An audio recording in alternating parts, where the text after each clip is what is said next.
So while we have the mic there, actually I'm going to stay with Spencer for a second. Since you came into this fairly unbiased and now have children, and Dean said he wouldn't let his kids see this film. I know your kids are fairly young. What do you think when you hear that, and at what age would you let your kids see this film? Yeah, I have two boys, or we have two boys, my wife and I. The eldest is 3 years old, and the youngest is 18 months, so there's like a near Irish twin situation going on there, and we're probably going to come into that time about the same time. I'm young, I'm 34, my wife is the same age and a lot more experienced with child rearing than I am. And at the same time, I like some of the logic about sitting there with your children as they explore this sort of inevitable rush of all forms of cultural violence, I guess. For me, I guess I shouldn't even be saying this, but my eldest son has seen Batman with Heath Ledger in it. It's a particularly violent movie. I was late at night and he was pretending to sleep in between my wife and I, and he was quoting the lines the next day. And,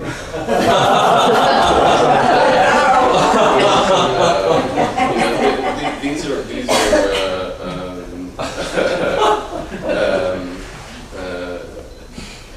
I don't know if they're mistakes or if I haven't seen any sort of violent reactions from him.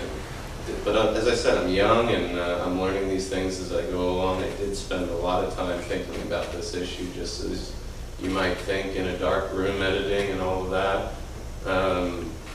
But I'm not so concerned at this stage about whether or not they're going to pull off a bank job or something like that because of violent media. But I know that I will be. I don't think that. I think that Vince Brody has some of my favorite lines in this movie, and I only see mistakes when I watch the movie. So one of them is that I forgot to put Vince's job updates and how he's moved on. And I'm just thinking that's our mental note. But he's talking about the silver bullet. I definitely heard that before, Vince, but the idea is that I don't think there is any real sort of prophylactic that you can sort of administer this protect children, from that raising your child on an island mentality. I was thinking of the movie Twin, Danny DeVito, and grow up separately and then culminate to just becoming two human beings. At that, but it'll definitely be something that my wife and I talk about. She works in the video game business and will continue to do that. So we'll have a lot of video games in the house, and I'll make sure that I'm playing them with both boys, because I think it's a great way of communicating. Chris just mentioned about how.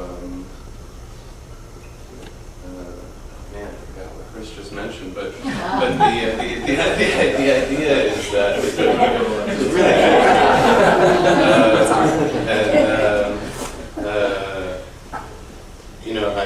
I just think that the way that I've seen video games open up the channel of communication from my 75-year-old mother-in-law to my 3-year-old son playing Wii bowling. That was amazing for me to see. And I didn't share that with my mother, my grandmother, but those channels of communication are opening up really widely, and I think that part of it's exciting. I remember what Chris was saying about how I forgot what Chris was saying again. But anyway, I hope you get the idea.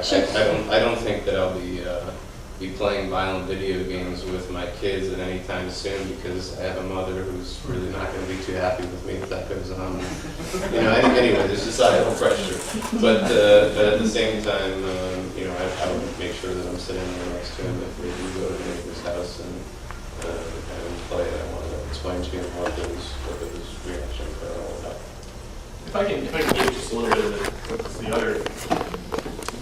the flip side of this coin is that I think I'm looking at this audience probably in a very small group of people who can say that when the ESRB ratings were first initialized, I was under the age of 18, and so I actually did not very didn't have a lot of these experiences, but did when it was Sierra's game Phantasmagoria, which was one of the first big M-rated games that came out, and I was a big fan of King's Quest and stuff like that. I was probably 15, maybe probably 14, and had to have a conversation with my parents about, like, look guys, well, this game is rated M, and I know it says that you have to be 18 or older in order to play it, but this is what's in the game, and this is why I want to play it. And they didn't, they went back and forth a little bit, but I think eventually, to their credit, they kind of figured, okay, well, why are we getting hung up on the rating that's been placed on the box when, we know our son is mature, we know he can probably handle it. He's articulated to us what's in the game. He knows what's in the game. It's, it seems like he's at a level where he can separate fantasy from reality at this point. So, they got it for me for Christmas. So, I mean, they did the thinking about that. And I think that's ultimately what it is. I mean, who knows your kids better than you, the parent, in terms of being able to make that decision. Okay, so I have two more questions, and then we'll throw it over to the audience, because I know they might have some questions, and then we'll have some more cocktails. Just straight. And as you said, as Lorne mentioned, we always hear about the bad stuff. What can we as an industry do to be talking about the good things that games do, and the potential, and the things that they have done? I think we're doing it. I mean, I'll turn it over to Lorne, obviously, who's in the industry, but I mean, at the same time, like,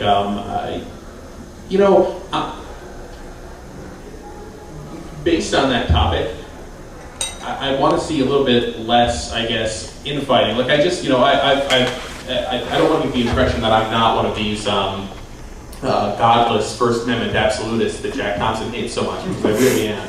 And I really think that, yes, although we can, say, okay, I don't personally like this game, I don't personally like that game, at the same time, fundamentally, we really have to, we have to be behind that. We have to be behind people pushing the limits, because the limits for them are the limits for us. And we absolutely have to make sure that, it's understood that, in a sense, there might be moral limits, there might be ethical limits, but ultimately that's up to society to decide. It's not up to the government to come down and say, no, this is the limit, and you can't put this in your video games when there is no such law for books, there is no such law for movies, etc. Okay, I'm going to actually ask Lorne something that's sort of an extension of that. Can I comment on that? Sure do. Okay, great. I think that the industry, really when we talk about the industry, what we're talking about is the survivors. Right? And we're talking about the survivors in a brutally capitalistic system. So profit is the rule of their game. And if they don't have that rule, they don't survive. And we see a lot of educational gaming companies and such, and they're on the side of the road with tombstones. And